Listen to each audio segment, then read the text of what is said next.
we sip and laugh. Coffee's the fuel, martinis the craft. Conversation swirling in the cool night air. Talk. Good morning, Alan. Where's my applause music? I can't see you, Leanne. Where are you? There we go. Good evening. Oh, okay. How's that tasting? That's tasting wonderful. I see. If it were reversed, I couldn't do it. I couldn't drink in the morning. You know, it wouldn't make sense. Well, I can't either, right? They're like, this isn't an Irish coffee. This is just straight from the kettle. Alan, it's been a while since we've talked the walk. I was just commenting pre-show. You've got a bit of a tan. Yeah, well, we were in Nantucket for 2.5 weeks, which, for those of you who don't know, is an island off the coast of Massachusetts, and it's absolutely God's country. Beautiful beaches, not a lot of people there because it's very expensive, and world-class restaurants. And so our family joins us for a week. We spend a week and a half ourselves, you know, and now I'm spending time every day out at the pool to build up this tan. To build up the tan. Incredible. And like you go there, I guess you booked again for next year. It's something that you do. You got to do that, yeah. Fantastic. Oh, how good. Obviously I'm in the Southern Hemisphere, but I have a tan all year round. I was born that way. But it's been pretty nice weather. The sunshine is out. It's not too cold in Brisbane. It's why I can live here. I couldn't live any further south. I don't know how you survive the winters. It's incredible. I like the season. You know, I like the snow. I like the seasons. And you can always get out of it. I mean, you get on a plane, you fly to Florida or something. So yeah, that's very true. Hey, let us know where you're joining us from in the comments. Are you northern, southern hemisphere? Are you a summer or winter person? Are you envious of Alan's tan? Let us know your thoughts in chat today. Alan, we'll get onto the topic soon, but what's been on your mind? Like, what's been happening since we last caught up? Oh God. Well, you know, we both have books coming out in October then, right? And so I've launched a really big publicity campaign for this one. So I'm doing a lot of podcasts, a lot of radio interviews. They've placed a lot of articles for me, you know, so that's kind of exciting. It's fun. And my son has just produced a play in the Edinburgh Fringe Festival, which got good reviews. Cool. So that's very positive. And my daughter, who's a showrunner, I think is working on her next project, which she's producing. So all that is great. And just this wonderful, wonderful summer here. We're having a great time. Oh, that's so good to hear. And I don't know, but I got my paperback this week for my book Work Fame that Alan Weiss, you've written the foreword for this. So thank you for that. It looks great. I'm excited. My book's coming out 30th of September.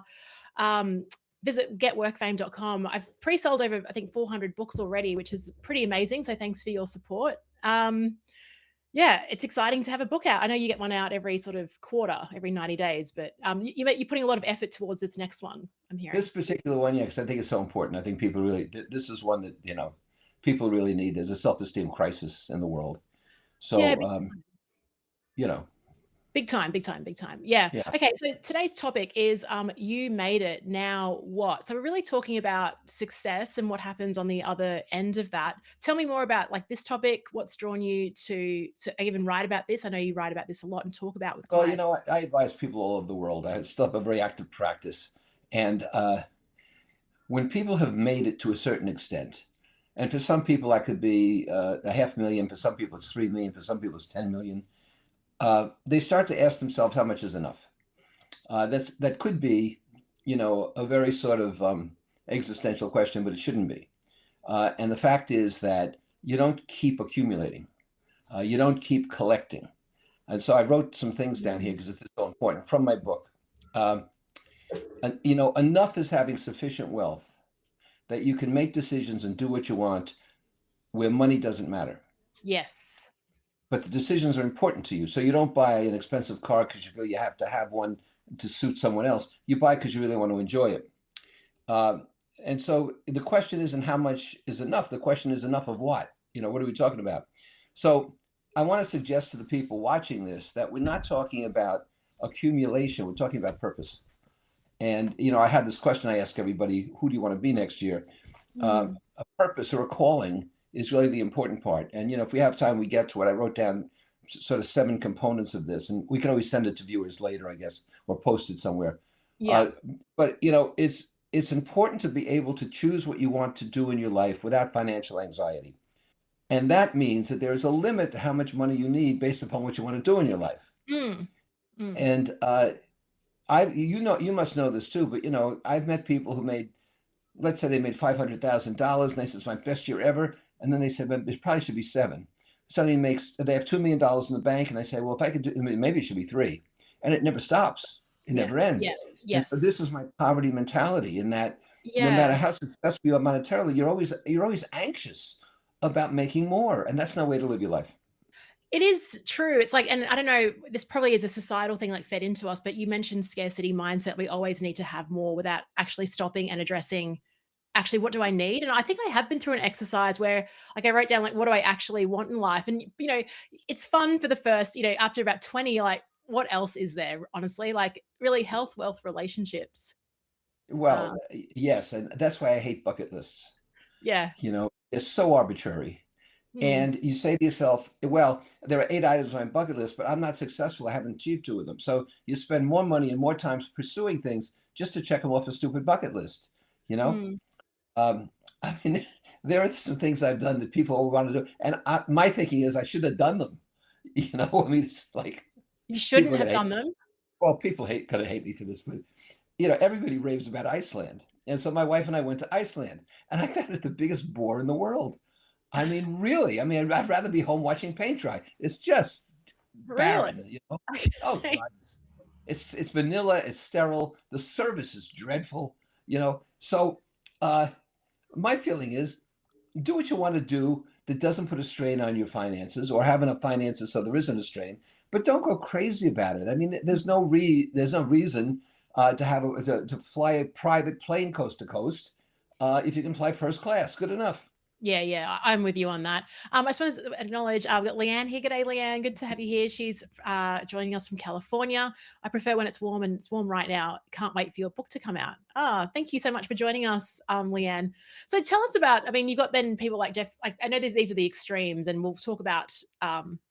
We won't focus on these people, but Jeff Bezos and Elon Musk that just want more and more and more, accumulate more wealth. What do you think is what's going on for them? I'm just curious. What's going on with them? Yeah. Like Well, how do they keep just yeah, wanting and doing more? I have to tear myself away from trying to figure out all of Leanne's initials there. I think she needs more initials, but okay. Uh, I think you have to rule out the exceptions. You have to rule out the extremes, all right? So you have people who want to be homeless and want to live that life, and you have people who want to accumulate more wealth than's ever been accumulated. Musk could have $1 trillion deal if he does this next merger thing. So you have to disregard them. I think what happens with the rest of us is there's tremendous normative pressure, not to just keep up with the Joneses, but to beat the Joneses. Mm. And you've heard me say TIAABB. There is always a bigger boat. And we were just in Nantucket, and you look at, and there's always a bigger boat. And there's a huge boat here, there's a bigger boat there, and then out, a half a mile out in the bay, there's a boat so big you can't even get closer to these boats. So there's always a bigger boat. Who the hell cares? I don't own a boat. I don't want a boat. I don't own a plane. My kids want to be in a plane and so forth. So I think that there's tremendous normative pressure and a real feeling of inadequacy among people. This is low self-esteem that leads them to try to pursue things and to acquire things and to collect things because it's important for their ego. And the difference between ego and self-esteem is immense. Mm. And they're mistaking these things as important to their self-esteem. It's not. They're trying to build this external ego that depicts them as who they want to be, instead of just relaxing and being who they are. Yeah.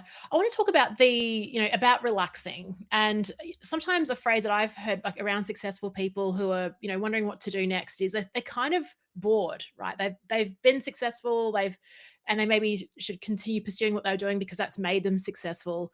But they're just bored. I'm curious around that. Like, where do you keep finding, I guess, inspiration, or, you've had this great peak in your career or your life. It's like, what's next? What does that Well, you sound can't like? be focused to the point that you only have one gun sight, so to speak. In other words, we all should be people of multiple interests. Some of that's work, some of it's hobbies, some of it's interest. A lot of it ought to be families and relationships. Mm.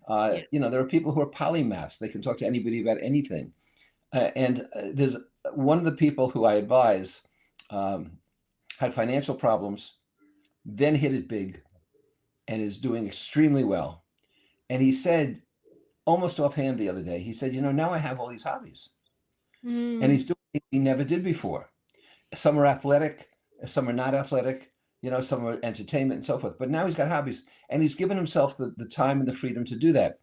So whenever I get bored with something, I just stop doing it. People say, well, shouldn't you retire? I mean, technically, I've been retired for 25 years. I just do what I love, what? and people say, yeah, really? I mean, come on. I don't really work. I do what I love doing. And so Oh, wow. consequently, Yeah. I had the $1 million consulting colleges, which were a lot of fun and everything. Then I stopped doing them. I Yeah. don't regret it. I stopped doing them. I had the Yeah. consulting inventions. I stopped doing them. My books right now are most of my books over the last 2 years, maybe 10 books, whatever it's been, haven't really been on consulting. They've been on fearless leadership. They've been on Three Score and More. They've been on, the Mm, Thrive and things like that.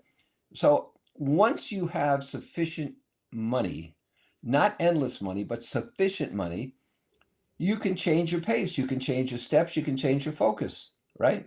I dealt mm. with a woman who said to me, Alan, you're a car expert.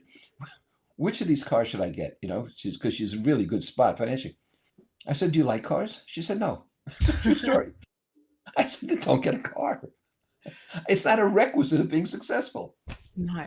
No, no, no. Let's go and talk about the hobbies and that guy that you mentioned that, he became, made a lot of money and now has hobbies. What about like it and this probably isn't, it's off topic, but isn't it important to have hobbies all the way through anyway, like through the journey, even if you're not doing that well? Like, isn't that also important, or is it there a point in life where you really need to just knuckle down and do the work? It is important, but let me tell you why. It's important to understand the reasoning here. The reason that interests and hobbies and pastimes are important is this. All of us have X amount of talents, right? We all have talents. Yours and mine might be different or overlap, but we all have talents. And so the people who do the best at work, whether for an organization or on their own, have as many of their talents as possible applied and recognized. So you said to me before, hey, you wrote my forward. I'm really happy you did that for me. And Yeah. so, you recognize the fact I was of some small help with your book. Yeah. Uh, Yeah. and so not all of our talents, though, can always be used on what we're calling the job or our careers. And so I collect things.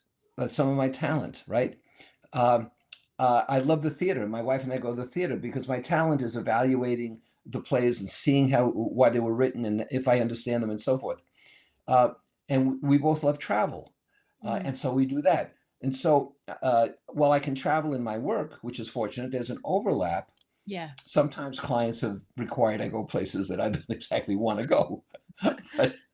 but my wife and I can choose where we want to go. So what I'm saying to you is that if you can maximize the application of your talents between work and non-work, Mm. you're going to be a hell of a happy person. But if Yeah. you're not using all your talents and getting recognized, you get very frustrated.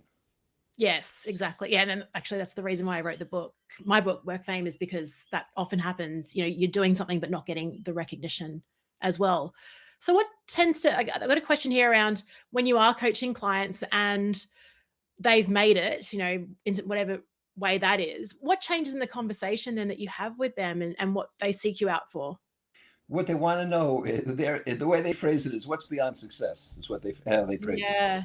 Yeah. And because they recognize either they don't want to keep doing what they're doing or they have reorganized it so that other people are doing it for them. And this is the concept, by the way, of buying time. And one of the things about how much is enough and so forth is if you pay someone to take care of the garden or to do your cooking or to do your flight reservation, you are paying to get time. So since I can always make another dollar, but I can't make another minute, spending money to buy time is essential. Mm. And so what's beyond success is the ability to buy time and to experiment with things that you've never been able to get to. Now that might be, philanthropic work. It might be coaching work. It might be learning music or a musical instrument. Mm. It might be traveling more. And so you have to give yourself freedom to do that. And the whole trick to that is you have to extirpate the guilt. You have to get rid of the guilt in doing that. In other words, hey, you could be working right now. Yeah, I could be, but I'm not. Yes. Yes, and I think that also, comes back to defining what success actually is, because there is always more. You could always be doing something else, and so how do you recognize that, "Oh, actually, this is enough?" Like, what are the how do you identify that? I know you spoke about it gives you the opportunity to do things and make decisions, but I guess some people are super successful, and I look at them and think they are, and they just keep sort of hustling and doubling down. Well, I think, for example, I'll give you some metrics as an example. Yeah. You can protect your family. And by protect your family, I mean you can take care of any health concerns or academic concerns or whatever without having to go into debt. And you can take care of your family. Mm. A second one here I wrote down is that you can pursue any opportunity you want because you want to, not because you have to, not because you're being paid, because you want to. Yes. Um, uh, you can walk away from things that you're unhappy with. You no longer regret, oh, I shouldn't have walked away from that client, even though, yes, you should have walked away from that client. You should Mm. walk away from this relationship. You should walk away from this membership. And so those are independent decisions. I call them freedom decisions, which you can start to make because you're not so worried about accumulation. You're more concerned with your purpose. And because there is no end to accumulation. You can try to accumulate forever. What good does it do you? Mm. I don't need a sixth car. Maybe you do. Well, it depends on electric rolls they're doing. You look forward to seeing that in your garage next. So I guess so this really does then link to purpose. And you mentioned at the beginning of the show that you had 7 sort of ideas around purpose and finding your calling, because Yeah, I imagine it would shift over time. Is that right? right. It Yeah. shifts as you mature. Yeah. A good analogy is you see a movie in your 20s. If you see it again in your 60s, you might have a very different interpretation. Yes. Yes. And so just quickly, we've talked about some of them.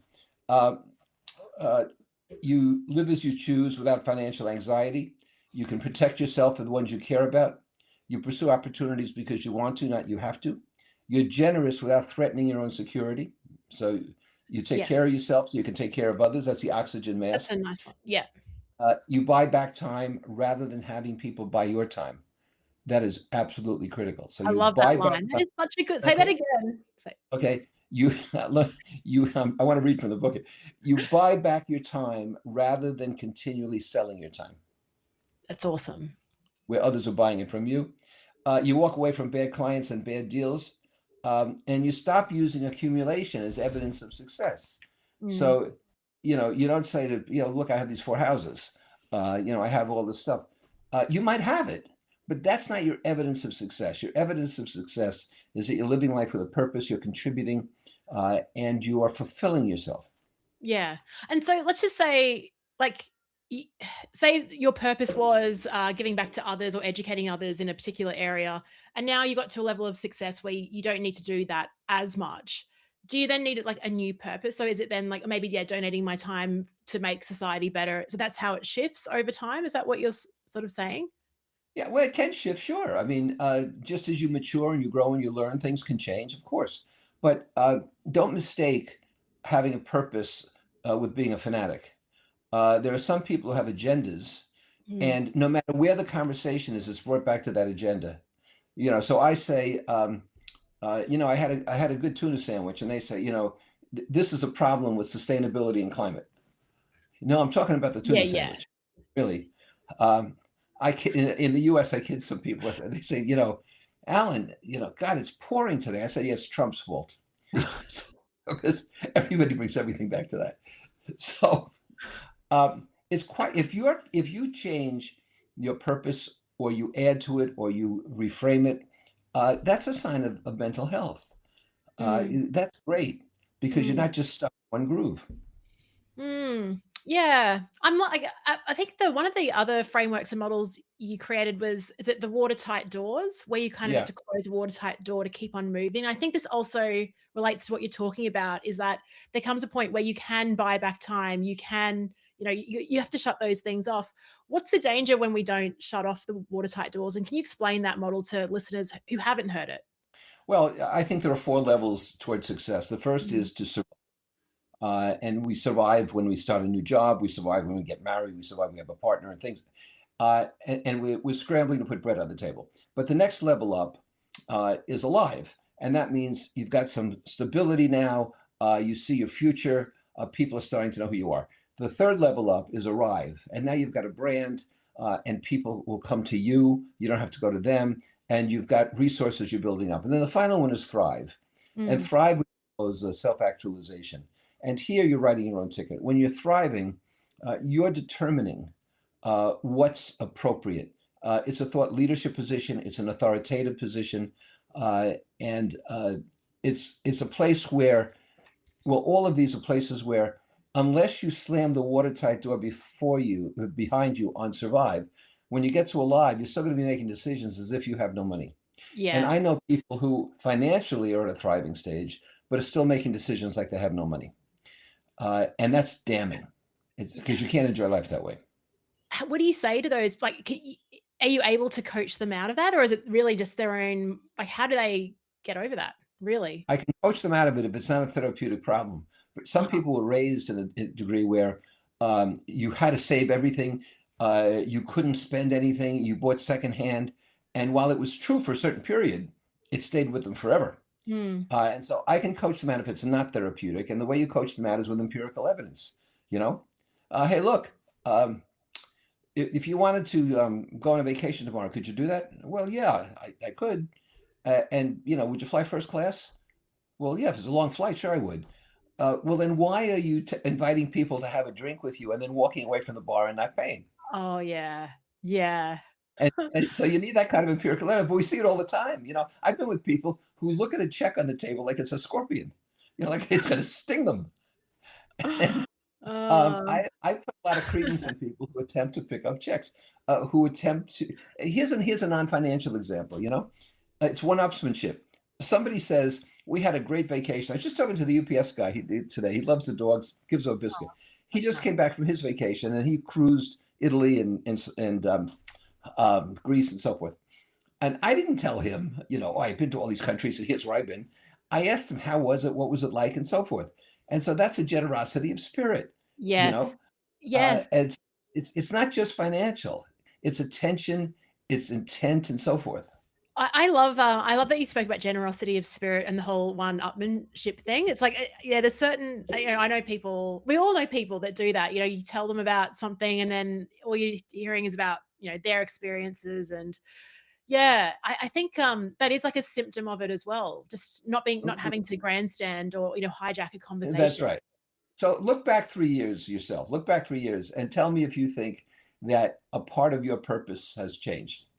Yes, I would say so. I don't know how I'd actually articulate that, but I think it's definitely changed. Yeah. Yeah. And that's fine and it's healthy. And I think that's very important. Uh, but a lot of people, their purpose can change adversely into Mm. trying to show that you've got more and more and more. Now we go back to Musk and Bezos and the whole bunch of them.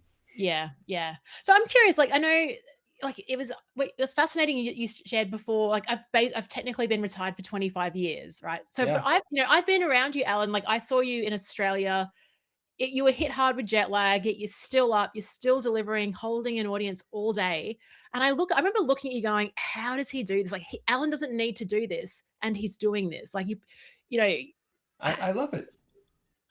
yeah, you just I, genuinely love it. doing this with you is a challenge. Yeah, Um, yeah, writing these books I write is a challenge.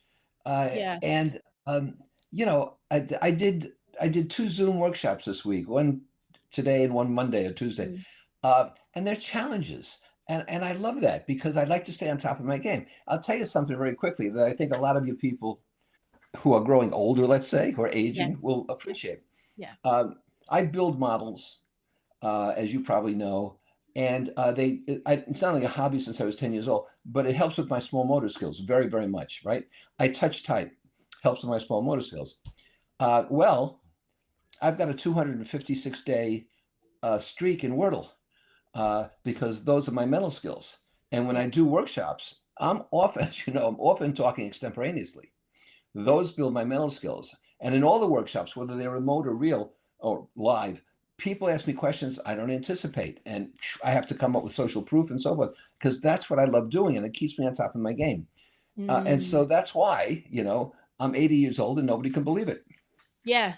Yeah. Yeah, no, because I remember thinking, yeah, and you do so much. Like I look at your weekly newsletter and like everything that you're offering, and it's like I'm basically half your age, and you're like offering double what I'm doing. I just find it incredibly fascinating. So Yeah, well done to you, and I think it's a really great example that as you get older, you don't have to slow down. And Robert No. shares yeah, Robert shares love this. I believe a challenge is a state of being alive.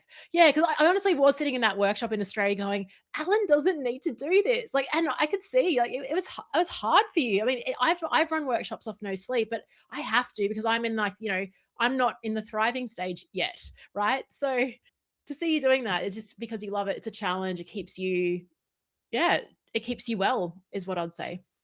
Yeah, that's right. And I don't want to let up on the challenges because it really it's fuel. Yeah. Whereas I guess people associate retiring with, sitting on the beach drinking margaritas, that's that assumption we have with Yeah, retirement. well, I'll do that too, but that's okay. You Alan, know, is there anything else you wanna share with listeners on this topic of, what's beyond success? well, I would say just a couple of things. First is it's about success, not perfection. Okay, that's primary. The Mm, second thing is success for all of us is different. And I talk about a calling, not a job or a career, but a calling. And if you get to your calling, it becomes part of who you are. And oh, thank you for the plug there. you're very Um, welcome. and you need to use your own metrics. You can look at other people and say, "I want to be able to do that," but you shouldn't say, "I want to be able to be her." You just should look Yeah. at their behaviors and try to emulate them. But you have to set your own speed because we all have talents, and what we have to do is work on our unique talents, not other people's talents. I love that. And tip for cutting out the noise and not facing normative pressure. How do you know what's actually what is your aspiration? How do you sort of, because I think we're definitely impacted by the environment and what society tells us. So how do you just cut that out? Well, you have to have a system that never crashes. And here it is. And so in my Filofax, I organize my life. And at 5 o'clock in here today, it says you and I are going to get together. Yeah. And if somebody said, Alan, can we spend some time together at 4 o'clock? No, it's too close to 5 o'clock, and who knows what might come up. And I always Mm, come on here early to make sure yeah. the technology works and so on.